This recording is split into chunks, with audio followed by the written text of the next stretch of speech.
Hi, I'm Laura Swanson, Executive Director here at the Enterprise Center. Here just to share what's happening at the Enterprise Center in November.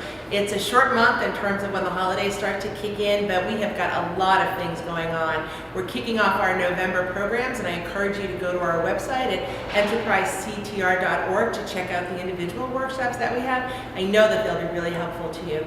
Two other really exciting and interesting things that we have going on is we're kicking off our CEO groups, our new CEO groups that are going to be launching in November. So we know that it's really lonely as a business owner. Who do you talk to? Who do you have as a peer group?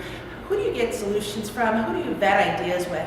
The CEO Groups is probably one of the best programs that we do, and we know that whether you're a solopreneur, an established business, $1 million business, or a nonprofit organization, and those, by the way, those are the groups that we're running, there's a place for you. So for more information, please feel free to reach out to Maureen Hazelton, and also check out our website. And the other big event that we have, it's 13 years, it's our 13th annual $1 Million Women's Symposium. It's a symposium that's open to men and women, but it really tells the story of women who have started businesses that have gross revenues over $1 million, and it's about their journey and it's about their story. So a lot of great things happening here in November, and we know that there's always something for everyone. So go to our website and check it out.